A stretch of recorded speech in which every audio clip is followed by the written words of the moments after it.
My name is Nelson DeMille. I became interested in the history of military aviation when I first flew into battle in Vietnam aboard Army Huey choppers, and as an author I have researched many areas of this fascinating subject which have become part of my best-selling novels.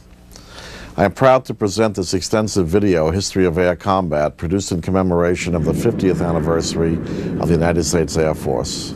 The U.S. Air Force came into being after World War II at the start of the Cold War. This dramatic series features authentic film footage documenting not only today's Air Force, but the early years going all the way back through 2 world wars to the very birth of powered flight at Kitty Hawk in 1903. While this series is dedicated to the U.S. Air Force, we will also cover the great contributions of the U.S. Army and Navy Air Services. This action-packed series is presented to you in an easy-to-watch video magazine format, which enhances and varies the styles and method of presentation of the different episodes.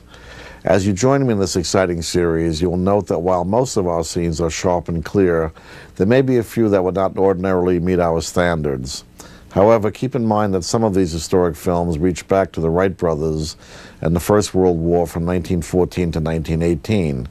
Others were filmed by combat cameramen under battle conditions and in every kind of weather. Also, some contain rare footage or are one-of-a-kind and never before released for public viewing.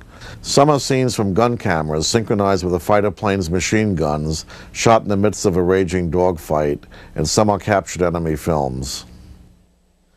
The video you are about to see tells the story of naval aviation and its most powerful weapon system, the attack carrier.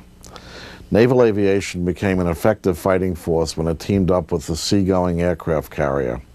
It came into its own during World War II when giant battleships showed their vulnerability to air attack. The first great carrier duels took place on the Coral Sea and at Midway. These great battles were fought by the fighters, torpedo planes, and bombers of the U.S. and Imperial Japanese navies. While the Battle of the Coral Sea might be considered a draw, Midway was a decisive victory for the U.S. Navy. In 1960, not long ago in the calendar of history, a new Navy began to emerge. The ships of this new Navy would be atomic-powered.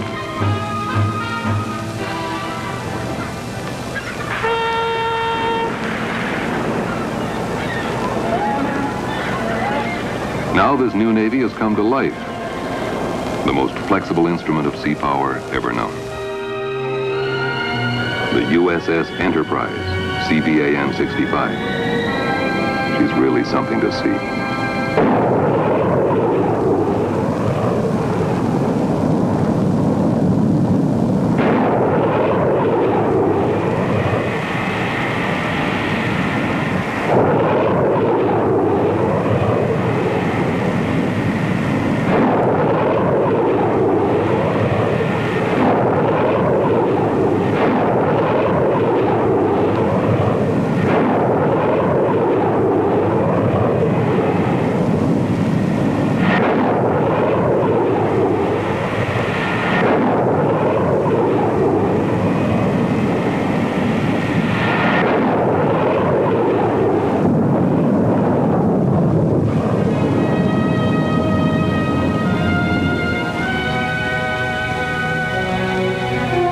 But maybe to understand this ship and all she represents, you'd have to have grown up with carriers.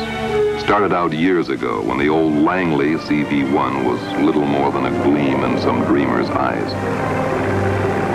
That was way back in the early 1920s. About the same time, in 1921, the Navy set up a series of tests. The bombing of captured German warships slated for scrap. Taking turns, Army, Navy, and Marine Corps pilots bombed a submarine, a destroyer, and the cruiser Frankfurt.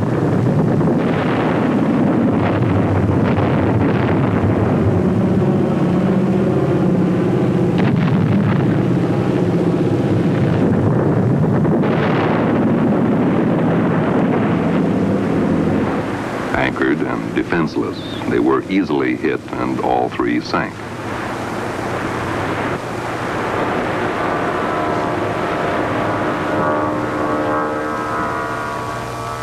The big show was the bombing of the battleship Ostfriesland.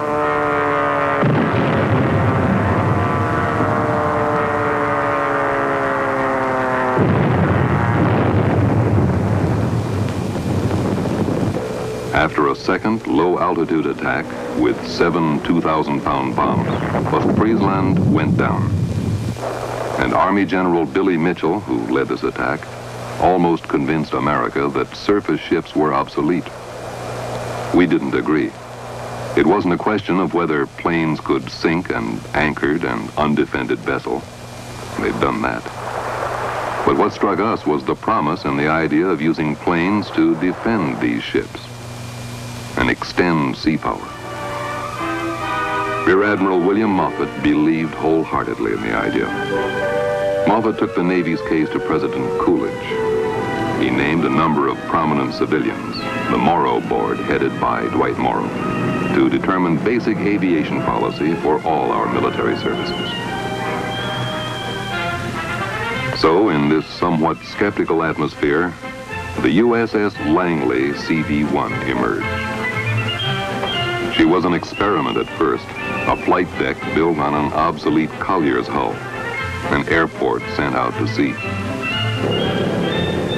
Lieutenant Commander Chevalier made the first landing on the Langley deck in 1922.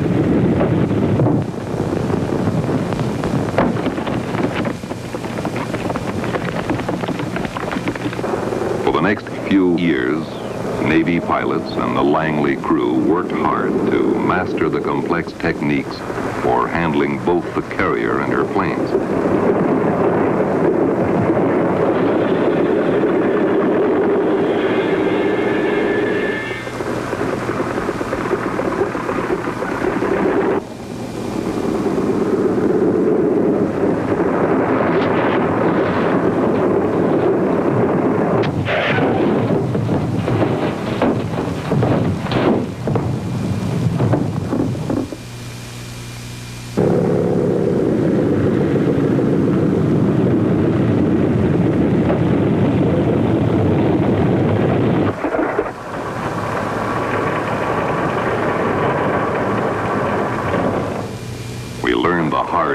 But we learned to land on her deck. We also worked hard at learning to take off and at air navigation, gunfire spotting, and aerial gunnery.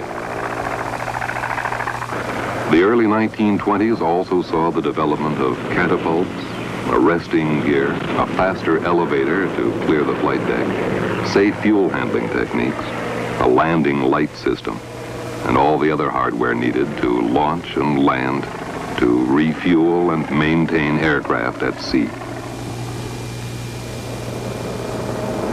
All our early work was complicated by the progress made in aircraft design from 1925 to 1930.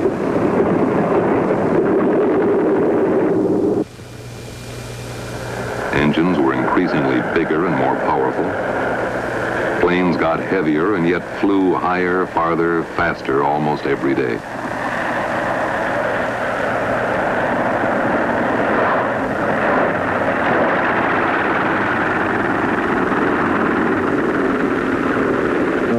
As the speed and range of our planes increased, the original mission of naval aircraft as fighters and scouts and gunfire observers for the fleet began to shift. Pilots began to experiment with different methods of bombing.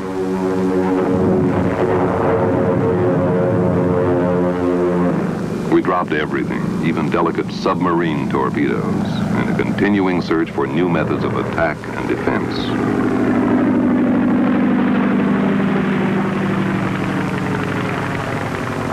All this while, we were doing more than learning the mechanical and flight techniques of operating the carrier and its planes. We were also developing carrier doctrine, the theory of how the naval air arm should operate, including some new ideas of the strategy, the maneuvers a carrier-supported fleet might use in war. Not everyone always understood the big changes underway. In 1926, the Morrow Board had refused the Navy a separate air arm. This was a disappointment to men like Admiral Moffett, who even then foresaw a war in the Pacific and the role of naval air and carriers in that war. But Moffett took it gracefully, I thought. Hell, he said, we won't secede from the Navy over this. We'll take it over. So what we'd learned on the Langley was applied to two new carriers that joined the fleet in 1928.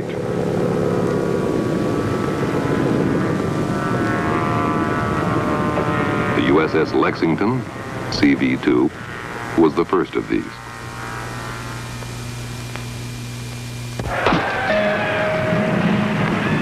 Then came the Saratoga, CV-3. Lexington and Saratoga were improvements over the old Langley.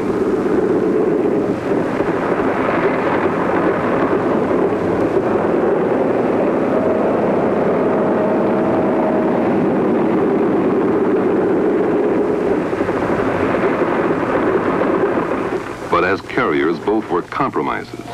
The best we could do with converted cruiser hulls whose flight decks had to take increasingly faster and heavier planes. But both the Lexington and Saratoga served us well. It was on their flight decks, in their shops and hangars, in their wardrooms too, that we worked out the operational techniques that made our naval air arm the best in the world. With Lexington and Saratoga, we also proved the basis of our whole carrier doctrine much earlier than you might think. Admiral Joseph Mason Reeves was one of the first to advocate independent carrier strikes, apart from carrier operations supporting the battleship line. Reeves was one of the first to prove the effectiveness of a carrier-centered task force. Fleet Problem 10 was held early in 1929 to test naval and shore defenses of the Panama Canal against a conventional battleship attack. Reeves left his safe position behind the line of battleships approaching the western canal locks from the north. He brought Saratoga through a wide sweep south of the canal zone. Then he turned back north to approach his target along an unexpected course. We took off from the Saratoga at 2 in the morning while still 200 miles at sea. Nobody'd ever done that before.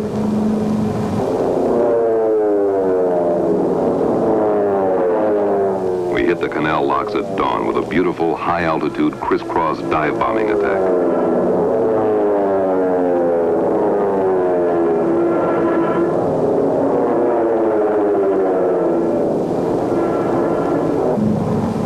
Nobody's ever done that before either.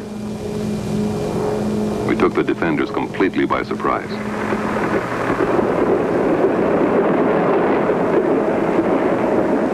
Joe Reeves was delighted. So were we.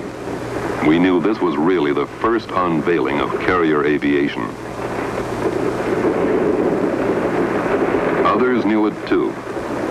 A year later, Lieutenant Commander Forrest Sherman, later Chief of Naval Operations, advocated a fleet formation that anticipated the carrier-centered task force. Meanwhile, planes kept getting faster, heavier, farther ranging. And there were plenty to choose from.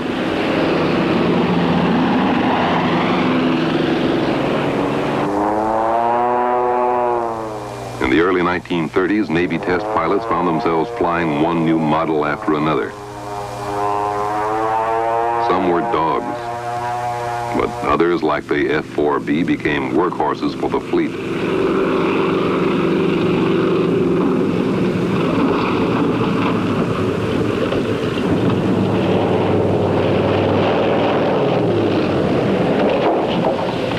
This rapid development of aircraft had a profound influence on carriers.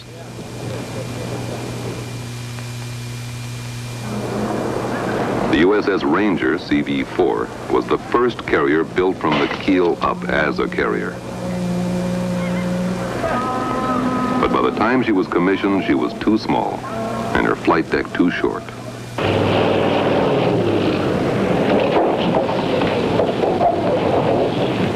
Arresting gear was unable to handle the faster and heavier planes still coming along.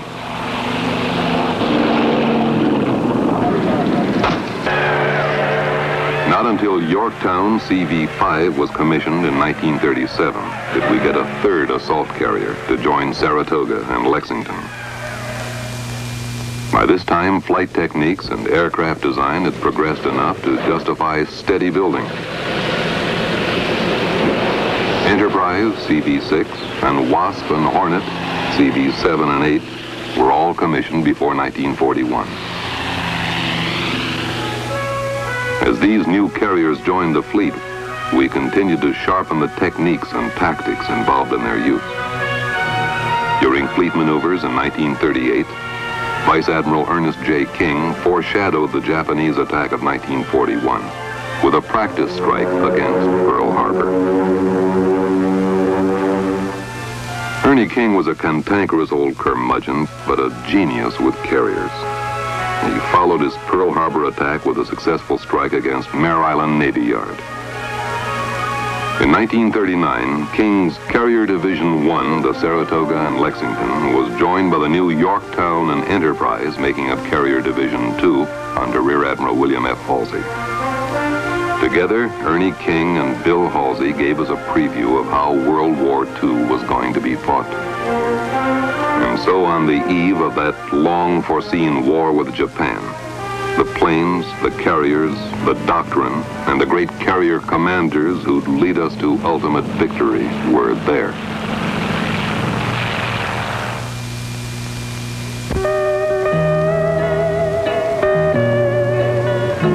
Fortunately, none of our carriers was at Pearl Harbor on December 7, 1941.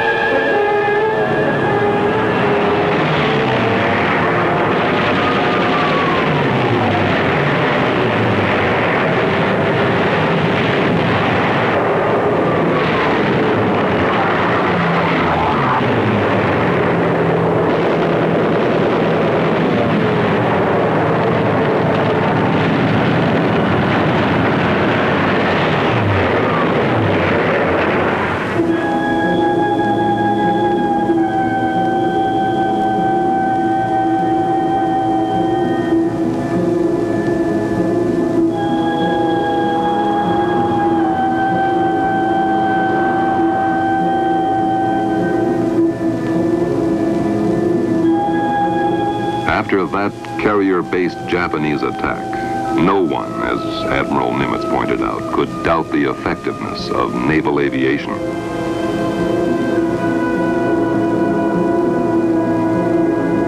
When Enterprise and Yorktown came back to Pearl from raids in the Pacific early in 1942, the carrier's significance was fully understood. We on the Yorktown followed Halsey in. There was the pick and flower of our Navy in shambles. And yet as we passed this wreckage, cheer after cheer went up from the men who had taken the Japanese attack. Because they knew it would be men like themselves, led by men like Halsey, and the carriers and their planes, who were going to win this war. The great carrier-led assault began almost at once. It was first dramatized by the Halsey Doolittle raid on Tokyo from the Hornet in April 1942. Their target was hundreds of miles away when these B-25s took off in weather that wanted to wreck the world.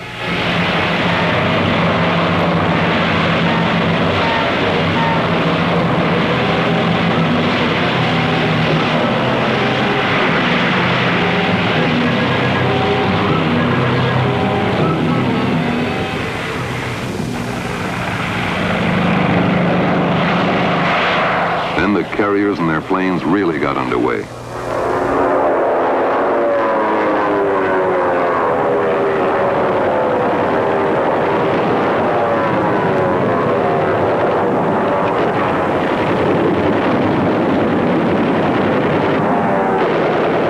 Now we really hit the Japanese Navy in the Coral Sea in May 1942, at Midway in the following June. The Japanese came to Midway with 4 carriers. We sank all 4. This helped to ensure our successful landing on Guadalcanal in August.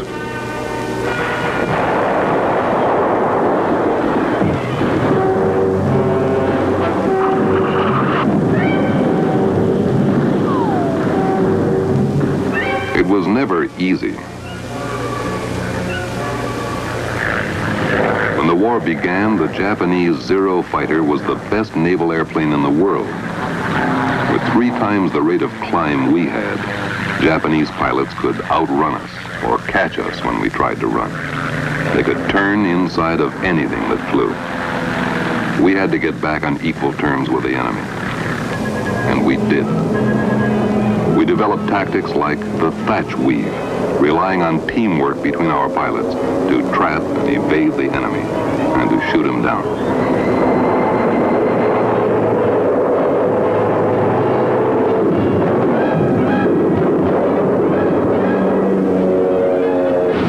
We also developed better planes. First, the F-6F.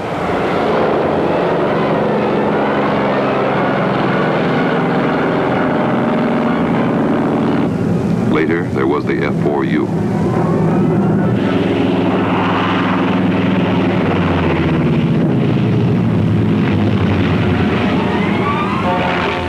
Meanwhile, Essex-class carriers joined the fleet.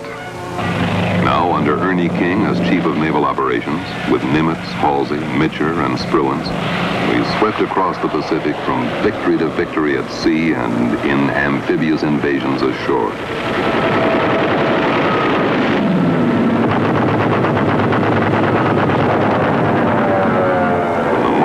Islands to the Marianas, the carriers moved on. By then, we were really a team. We knew how to bore in on the enemy and stay on his heels.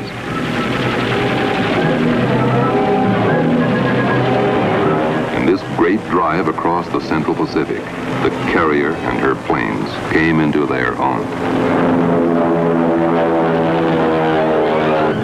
The Battle of the Philippine Sea in June 1944 brought out the Japanese fleet and cost them 3 more carriers and most of their remaining planes.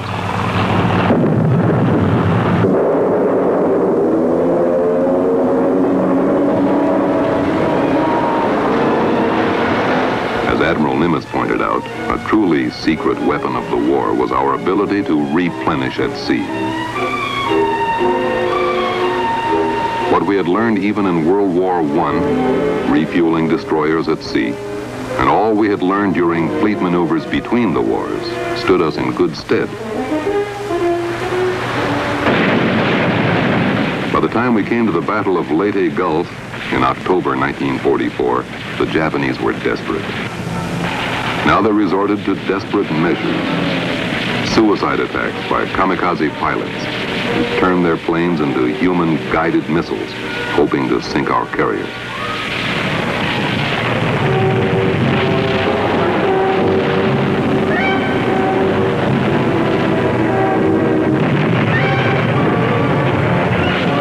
Most of the kamikaze pilots were shot down.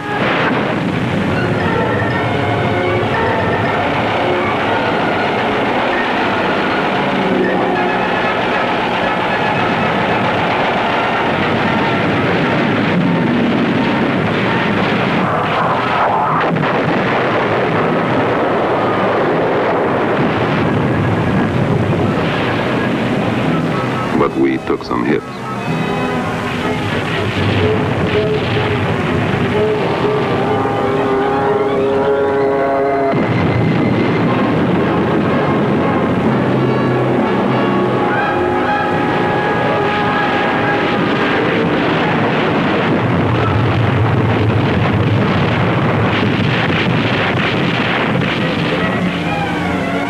After Okinawa and Iwo Jima, the war was all but over.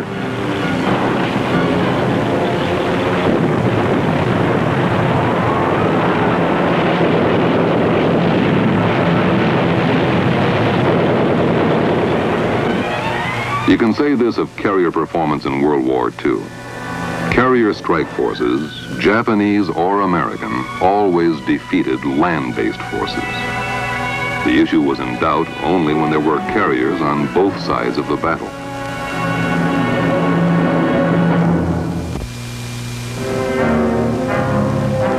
It wasn't until after the war that carriers knew another threat. This came from the new high-speed jet aircraft.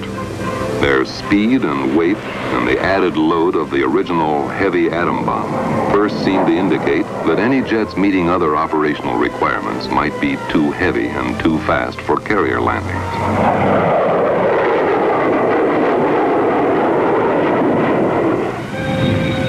But the first jet carrier landing was made by an FH-1 Phantom in July 1946.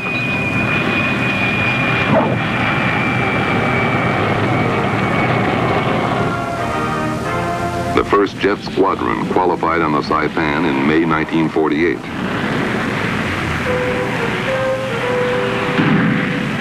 We were still in business. But as jet performance and weights increased, we were headed for trouble, back where we'd been with Ranger in 1934, with planes too fast and heavy for the flight decks from which they had to operate. This became increasingly apparent during the Korean War. We began to hear an echo of Billy Mitchell's old argument. Carriers, all surface ships, were obsolete in this age of atomic weapons and jet airplanes.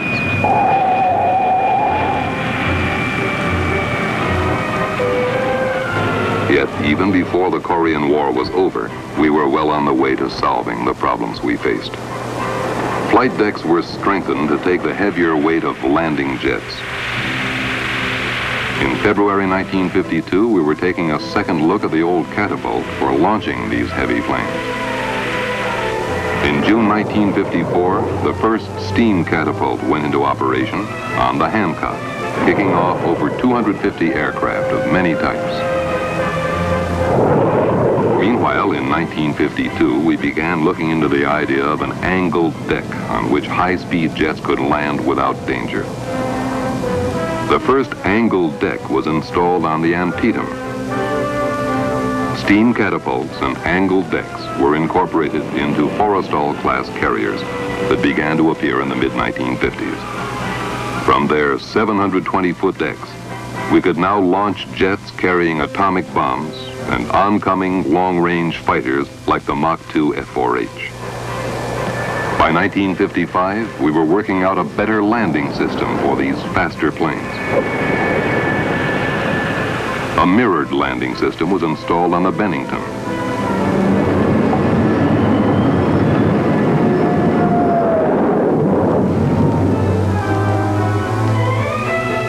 On the Midway in 1963, fully automatic landings were made hands-off, with both flight controls and throttles operated by signals transmitted from the carrier.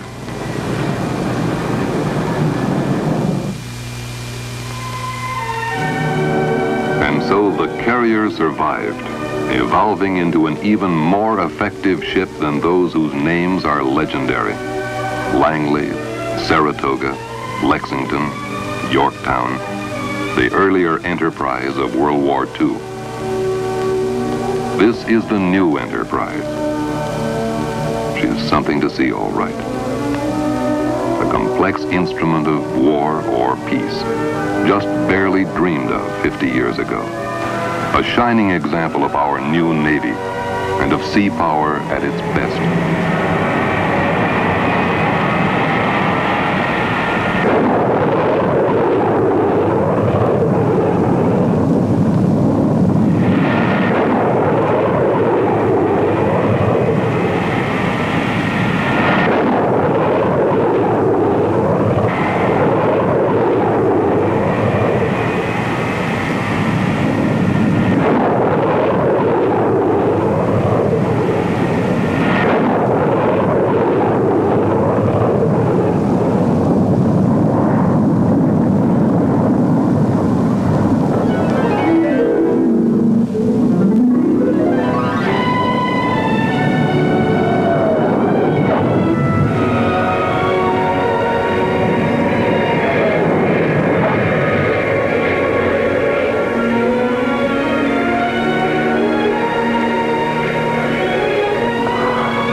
The attack carrier and its battle group is probably the most powerful naval unit that ever put to sea, with the possible exception of the nuclear-powered Triton fleet ballistic missile submarines. The USS John F. Kennedy carrier battle group during Desert Storm had a complement of 86 aircraft, 2 Aegis cruisers, 1 nuclear-powered cruiser, a destroyer, a frigate, and a combat logistics force ship.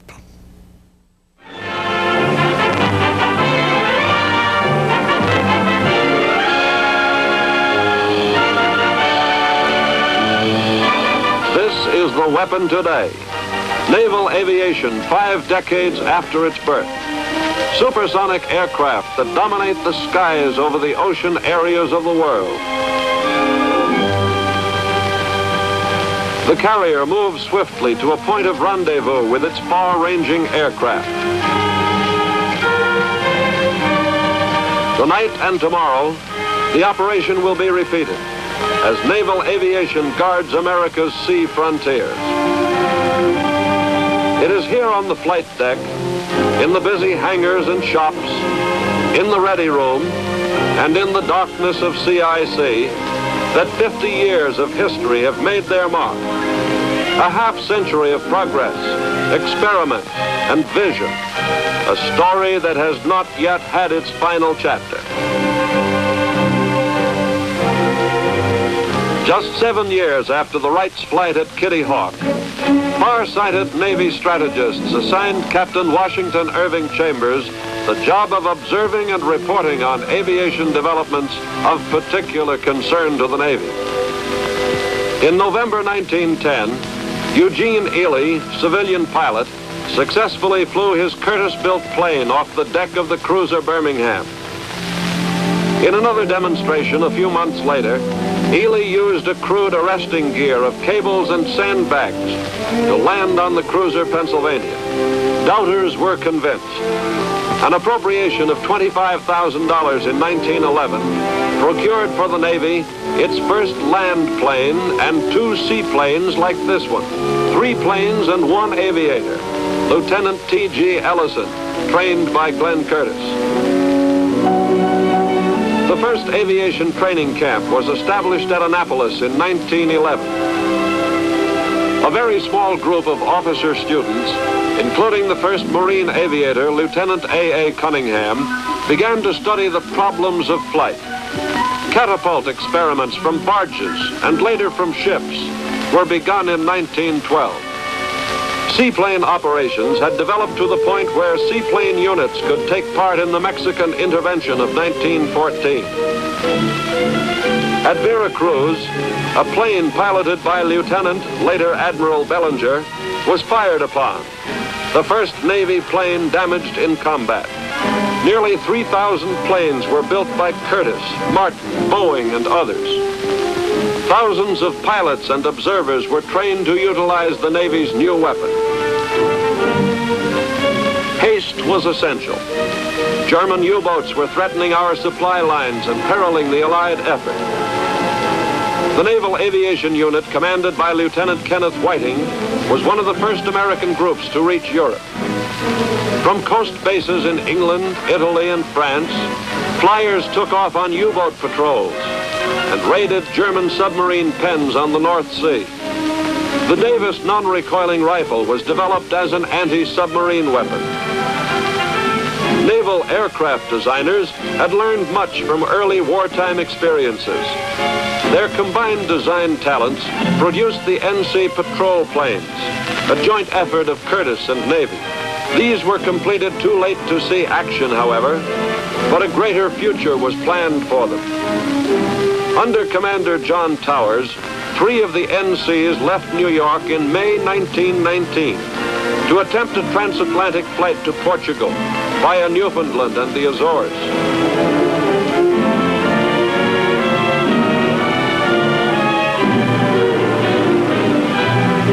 Only the NC-4 made it all the way. The NC-4's skipper, Lieutenant Commander Albert Reed, and his crew were given a dignified welcome in England and a noisy one in New York. Now came the 1920s, a period of rapid development in aircraft and flight operations. Established to conduct the expanding program of naval air, the Bureau of Aeronautics under its first chief, Rear Admiral William Moffett, began to shape the destiny of aviation in naval planning. Main purpose? To send planes to sea on ships. First, turrets of capital ships were rigged to launch aircraft.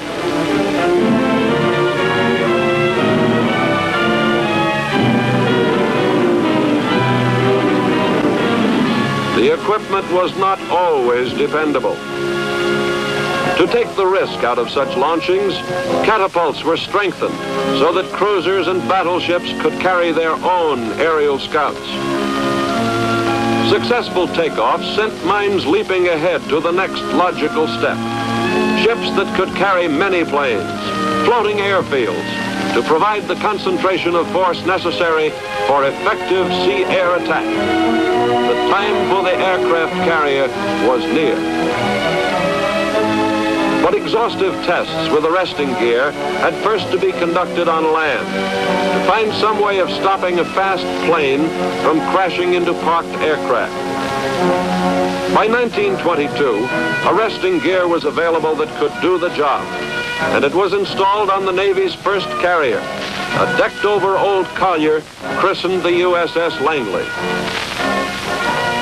Lieutenant Godfrey Chevalier, one of naval aviation's pioneers, made the Navy's first carrier landing in an aeromarine.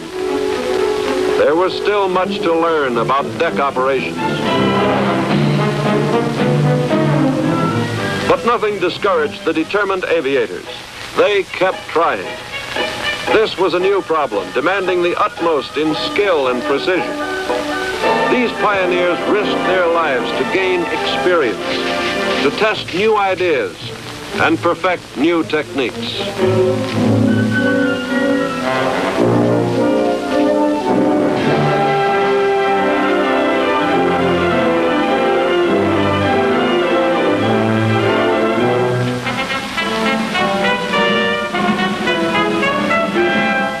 Eventually, their courage and determination paid off. Carrier operations became routine, a model of speed and efficiency. And the Navy had a new weapon to use with the big guns of the battle fleet.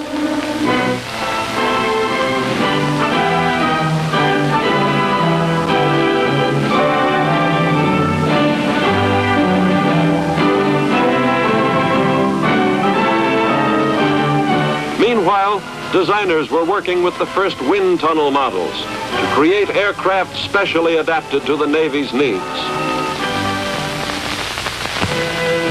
One of these new plane types, the Helldiver, became world famous for dive bombing accuracy. Marine and Navy interest in this precise form of bombing paid off in a big way when war came.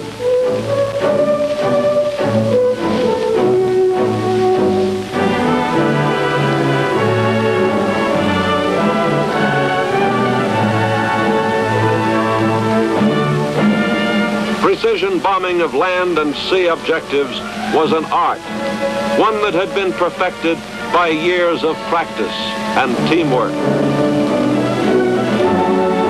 The Washington Disarmament Conference of 1922 forced us to scrap plans for 2 half-built battle cruisers, but allowed them to be converted and completed as aircraft carriers.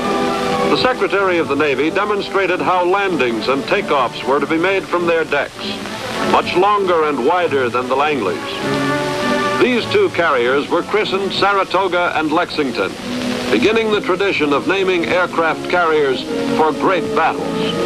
Both participated in the war games of the late 20s. These exercises confirmed beliefs that carrier-based and operated aircraft would open a new era of sea-air power.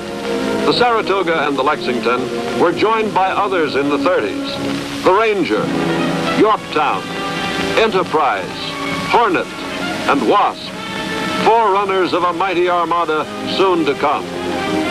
In 1925, Commander John Rogers on the right and a crew of 4 men left San Francisco in the first attempt to fly to Hawaii. The PN-9, their metal-hulled flying boat, set a world's distance record of 1,800 miles before being forced down at sea. Rigging a wing as a sail, Commander Rogers proved himself a seaman as well as an airman, sailing the PN-9 the remaining 450 miles to Hawaii.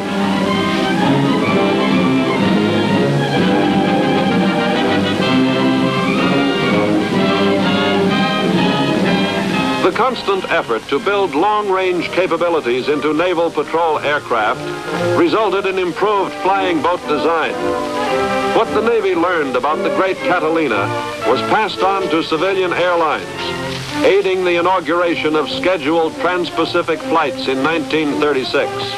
The highly accurate Norden bomb sight was developed under Navy auspices and became the standard sight for U.S. horizontal bombing aircraft. The bulky undercarriage of the earlier fighters was eventually replaced by retractable landing gear, decreasing drag and increasing speed.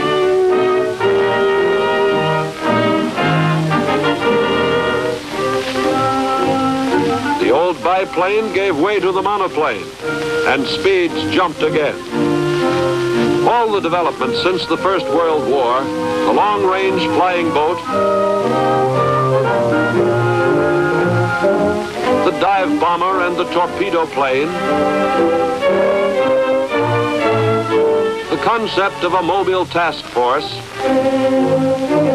the development of tough and powerful fighters, and above all, the superb training of pilots and crewmen were soon called to meet the greatest challenge our Navy had yet faced. Japanese carrier aircraft struck. When the smoke had cleared and losses were evaluated, our Pacific Fleet was temporarily out of action. Gloom settled thickly over the country. But the Navy's top strategists thanked God that all our carriers were at sea December 7th, and though few in number, were ready to launch their planes in counterattack.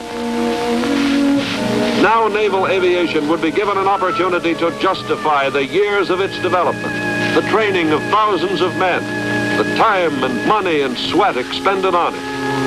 Airmen turned grimly to the task before them. The carriers of the Pacific Fleet launched a series of raids on the Japanese-held islands, the Marshalls, Wake, and the Gilberts. In May 1942, they found and stopped the enemy in the Coral Sea. The Japanese were forced to turn back from their goal, Australia. Despite losses, Naval Air won its first strategic victory and followed it a month later by battering the enemy at Midway. This was the turning point of the Pacific War. The enemy was stalled. Hawaii and the United States were spared attack. In the Atlantic, the Navy was fighting another enemy, one it had battled before, the German U-boat.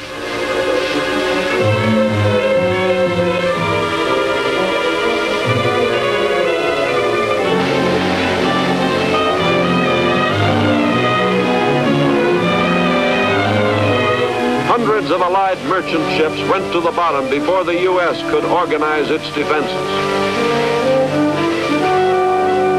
Navy patrol planes joined forces with surface units to range the Atlantic from Iceland to Rio.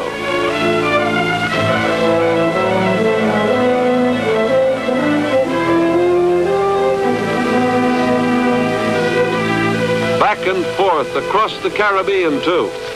Searching, searching, searching for the telltale periscope, for the foaming wake, for the shadowy reflection of a submarine just below the surface.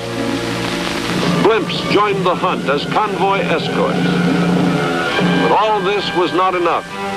The mid-ocean areas could not be covered by land-based search planes. The Navy's answer was the escort carrier. In the Pacific, meanwhile, our offensive was underway. Guadalcanal saw heroic holding action by Navy and Marine airmen flying from Henderson Field. The offensive gained momentum with new fighters like the Hellcat and the Corsair, torpedo bombers like the Avenger. Rockets gave a mighty wallop to our Navy planes. Radar came to our aid, too. on shipboard, in planes, and in anti-submarine operations.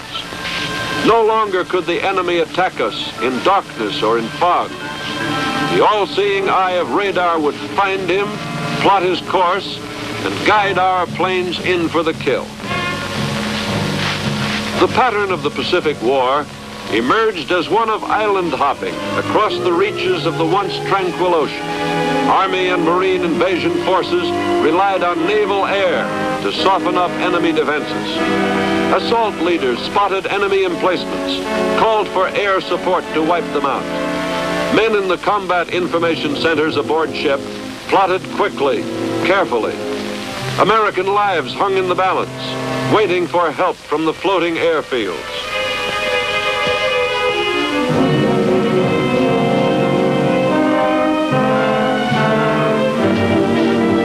Fighters swept over the beaches, sought the enemy hidden in his bunkers, blasted, strafed, burned until the islands were secure. In the Battle of the Philippine Sea in 1944, now remembered as the Marianas Turkey Shoot, naval air scored its greatest triumph over Japanese carrier aircraft. Navy gunners on ship and in the air, and in the space of one day, shot down 400 attacking enemy planes. Japanese naval air was crushed. Its funeral was held at Leyte Gulf. Japan fought back with land-based suicide planes, but it was too late. She had been defeated on land, on sea, and most decisively in the air over the sea. Naval aviation had led the way across the Pacific, the Coral Sea, Midway, the Solomons, the Marshalls, the Marianas, the Philippines, finally Okinawa, and the Japanese home islands. 1945 saw victory in the Pacific. It was a tribute to the faith and courage of naval aviation pioneers, whose 30-year struggle made this weapon the sinews and muscle of sea power. Naval aviation had established its value in World War II, but the struggle to prove itself was not over. Astonishing technological developments at the eve of victory posed vast, perplexing problems for naval aviation, and critics saw in them the doom of the carrier task force. The nuclear weapon. How would the light carrier plane ever be able to employ it effectively, the critics asked.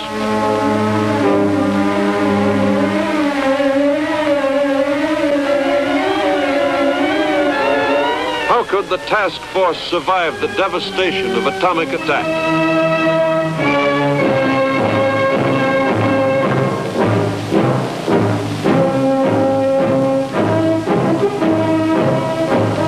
How could the new high-performance jet plane ever be adapted to operate from the relatively short carrier deck?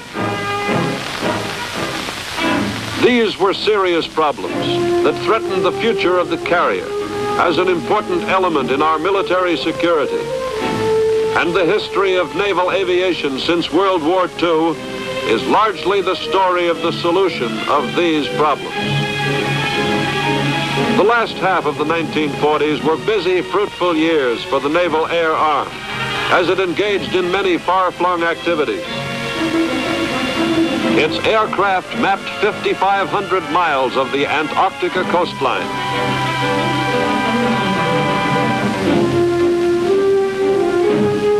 The Navy also displayed its new long-range reconnaissance capability when its P-2V truculent turtle made a record-shattering non-stop 11,000-mile flight from Australia to Columbus, Ohio, without refueling.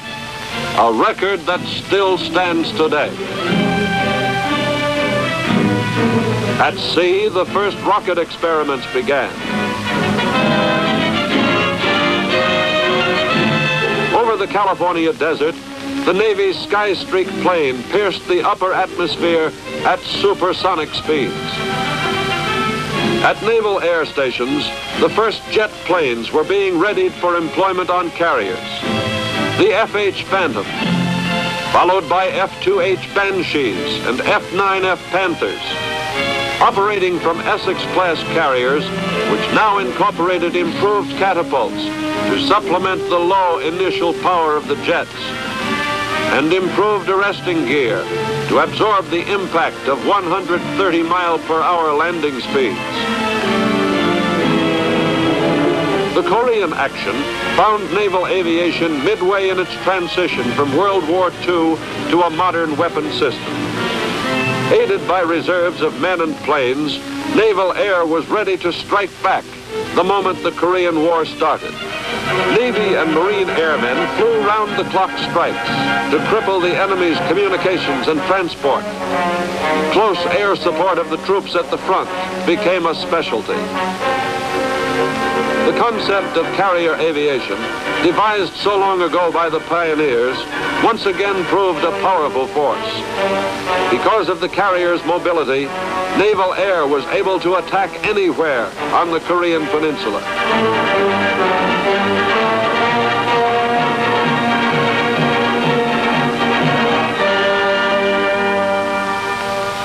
Ship and shore-based helicopters transported men and material in assault support, evacuated wounded to hospital ships, and rescued Americans trapped behind enemy lines.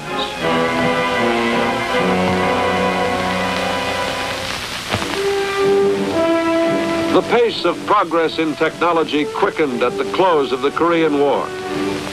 The Forrestal, the giant modern attack carrier, the dream of the late Admiral Mark Mitcher, became a reality. In it was the solution to many of the nagging problems that the post-war Navy had faced. Its armored decks were reinforced to handle multi-engined aircraft. Its steam catapults can thrust a 35-ton bomber into the air with ease.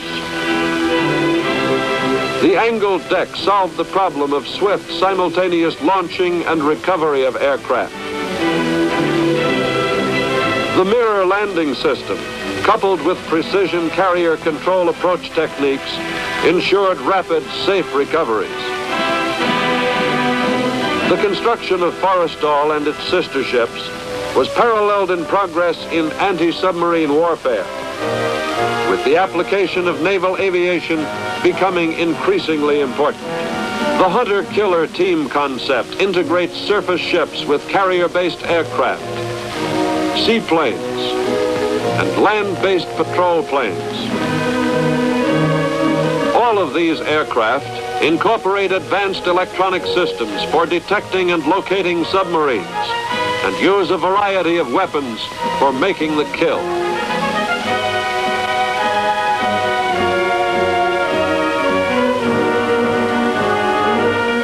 It was also the Navy which provided for the extension of our northern Dewline air defense system.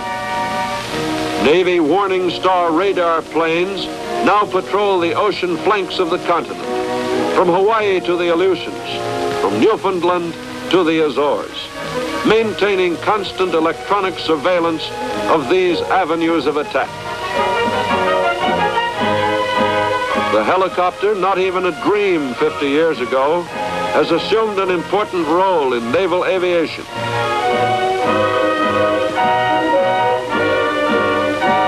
As well as performing utility duty with the fleet, giant passenger cargo copters are based aboard new vertical assault carriers. These carriers are designed to accommodate 2,000 fully equipped Marines. With this new means of amphibious assault, combat troops can be quickly put ashore, bypassing enemy shore defenses.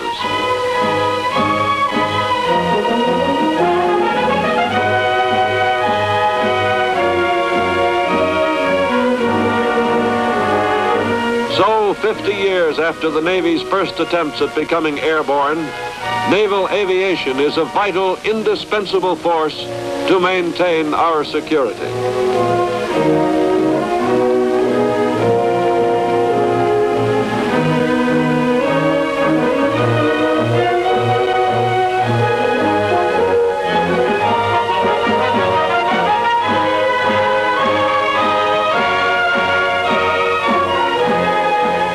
carrier task forces that roam the major ocean areas of the world are ready for immediate action.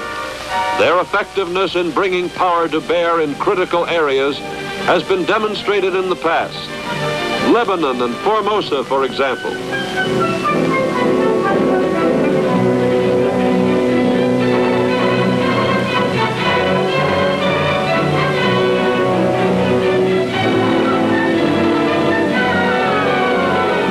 The typical task force is an elusive weapon dispersed over 50,000 square miles of water, guarded by supersonic Crusader and F-4H Phantom fighters, armed with deadly Sidewinder and Sparrow 3 missiles. All its attack planes can employ either conventional or nuclear weapons. The A-3D, heavier than the Flying Fortress, is designed for long-range, high-altitude missions. While the Navy's smallest attack airplane, the A-4D, is designed to carry big weapons at low altitude. As the new 1,800-mile-per-hour Vigilante bomber makes qualification trials aboard a carrier in the Atlantic,